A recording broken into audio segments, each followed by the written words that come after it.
Hey guys, it is another Walt Disney Wednesday. I just finished watching Sleeping Beauty and I have a lot of opinions about it. So Cinderella, Snow White, and Aurora are kind of considered the classic Disney princess trio. And after watching these movies in a fairly short amount of time, Sleeping Beauty, guys, is actually the good one. Snow White, good beginning, good end, very tedious and dull yet beautiful middle portion. Cinderella, this is gonna sound so mean. Cinderella, I think, is definitively bad.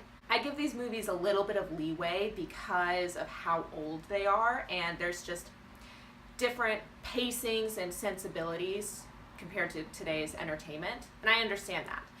But Cinderella, the original animated movie, not the live action version, that one is gold. But the animated one, I think might actually be terrible. I think, and maybe this will be a whole separate video, might be one of Walt Disney's worst films ever made. It is so boring. And I was kind of being nice to it last week, like, oh, at least the stepmother and stepsisters were entertaining.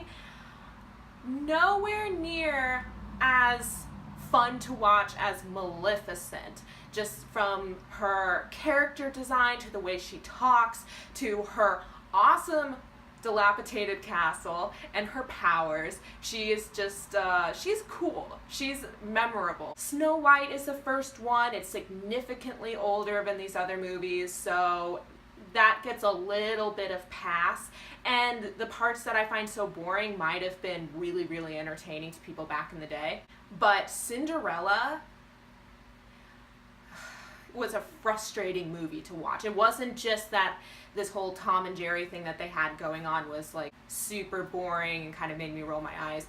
It was the whole center of the story just didn't feel like it was there. Like, it hinges on the fact that Cinderella and the prince are supposed to fall in love and they don't know who each other are, which is like a big thing in Disney, I guess. And it just failed on every level with that. Like, we never get to really see them or hear them interact with each other. They hardly spend time together. We hardly get to know who the prince is. It's not like Sleeping Beauty is light years beyond Cinderella in that way, but it kind of feels like it. The pacing is a lot better. There's always stuff going on. And yeah, the fairies, maybe some people are as bored by them as I am with the mice, but I love them. I think they're funny. I think that little blue one, Merryweather, she's hilarious. She's actually really funny. And their scene with them trying to build the cake and trying to make the dress and then using their magic and having that little war, I find that genuinely charming and entertaining. And I remember really, really liking that as a kid. I thought that was like hilarious. And again, there's this weird thing with Disney, classic Disney movies, where instead of spending time with who you would assume the main characters would be, we spend a lot of time with like the secondary characters. So we spend a lot of time with the fairies. We spend a lot of time with the kings, the dads of Aurora and Prince Philip, as they get drunk together, which is also, especially as an adult, is like mildly amusing. But would I have traded that scene in for another one of Prince Philip or Aurora doing something? Yeah. But what kind of blew me away a little bit was Aurora and Prince Philip actually like meet up and like talk and have a little bant. Like, I met you once upon a dream. No, I met you once upon a dream. By modern sensibilities, you look at that and you're like, they spent about 30 seconds together. But compared to these other movies, it's like, oh, thank goodness they talked and they seemed into each other in a way that made sense. So on a grading curve for classic Disney movies, A+. This also, I think, is the most beautiful Disney movie, and I feel like I said that about the past two movies, but no. Really, guys, this one I think is the most beautiful. I know I saw like a little like documentary about it once, and how it's not watercolored, but they did something where with like the castles and the trees, it was drawn in a like special and particular way because it stands out. It really does, especially to those past two films. There's something about it, and it is just extraordinary. It's very, very beautiful. Everything about it is beautiful. And I really like Maleficent. I like her like green vibe, and I like her like rundown castle. I remember as a kid thinking that was really cool, even though it's supposed to be like the evil place, but it just seemed really fun. Maybe that says more about me than anything. I am a Slytherin at heart, so.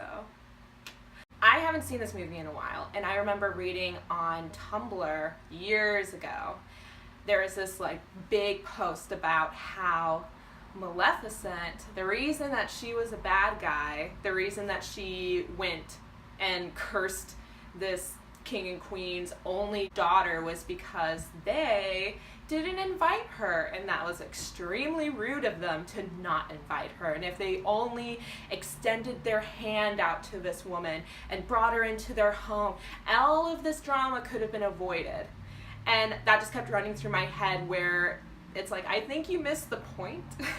And that makes me wonder how I'll feel about the Maleficent live action movie with Angelina Jolie. I haven't seen that in a few years. And it's like the point of Maleficent is that she represents evil. I mean, she even says that she's the mistress of evil. She turns into a dragon. She's like, through the powers of hell. So it's like, no, she is a bad guy. She's not supposed to be a real person. She's kind of supposed to be a metaphorical representation of evil. It's like, if they were to invite her, if they were to send out that invitation and invite her to their home, it's not like she would have been there and been like, oh, this is so nice. You guys are so kind. I'm not going to do anything mean. It's like, no, she'll take advantage of their kindness because that's what evil people do. That's what evil does. And it's not supposed to be, she's a person who was wronged and that's why she's lashing out. Which the more I think about it, the more I think I'm really not going to like the Maleficent live action movie. I like Angelina Jolie a lot, and I remember there was like something about it that I liked at the time when I saw it in theaters. And perhaps I'm going a little too deep into the psychology here, but she is supposed to be a physical representation of cruelty and darkness, and she's not supposed to be a like real person with an arc. Kind of like how Aurora represents the good and the youth and the beauty, and she has golden hair like sunlight, like goodness. And Prince Philip, the fairies even give him at the end a shield of virtue and the sword of truth, which, like, not to go super Jordan Peterson, but that's how you take down evil in the world, is you always tell the truth and you try to live virtuously. Anyway, the pacing was a lot better, feels a lot more modern, but I'm also comparing that to the previous classics that I watched recently. So there's still things about it where it's like, oh, old-timey Disney, how you stray from the main characters. It's absolutely stunningly beautiful. I really like the music. I really like a lot of the animation. They use a lot of the filler because there's still a lot of filler, but it's more fun. I like the fairies and their magic. I like that the two lovers actually talk and interact for like a little length of time. I really like the villain. She's such a good villain, and we get to spend a little bit more time with her throughout the movie versus Snow White, who also had a good villain, but you only see her at the very beginning and the very end. So Maleficent is a little bit more woven throughout, and her look is just really cool. So that's all good. I like the archetypal metaphors throughout. I wish they were almost a little bit more heavy-handed on that. Oh, something where I definitely felt like if done with modern day sensibilities and writing would have been really cool. There's a part where Aurora finds out that she's the princess and she returns home to the castle, but she's really sad and depressed because they're like, oh, you're already been betrothed to the prince, and she doesn't realize that the man she met in the forest was the prince, so she thinks that she's never going to see her mysterious true love ever again, and she gets there and she starts crying, and the fairies let her have a moment, and that's when Maleficent shows up and just kind of like puts a trance on her and takes her through this like really mysterious hallway and has her to like prick her finger on a needle, which is a really cool sequence. It's beautifully done, and I love the hallways. It's really creepy. That green orb that only lights up a little bit of the screen and then the rest is black.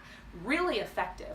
But I kept wishing that Maleficent was kind of more trying to convince her to prick her finger, like, you'll get to sleep, it will put you out of your misery, and then that it would be Aurora's choice, and because of Aurora's misery, to prick her finger. I thought that would have been more effective, but, you know. The sequence itself was visually really fun and stunning. So when it comes to classic Disney princess films, Sleeping Beauty is definitely top dog, followed by Snow White, and Cinderella can go in the garbage, honestly. That was one where I was like forcing myself to keep watching it, and I was like, can I just lie on camera and say that I watched it? This one was genuinely entertaining. It was not a struggle to watch. The songs are good, the visuals are great, the character designs are awesome, the story and the writing and the plot, but is definitely more entertaining than the previous two films. So overall, we'll give it 2 thumbs up, 3 stars. I will be reviewing Disney movies every Wednesday on this channel, so make sure to give it a like and comment below on your thoughts of the movie and maybe some of your metaphorical archetypal theories, and I will see you guys next time. Bye!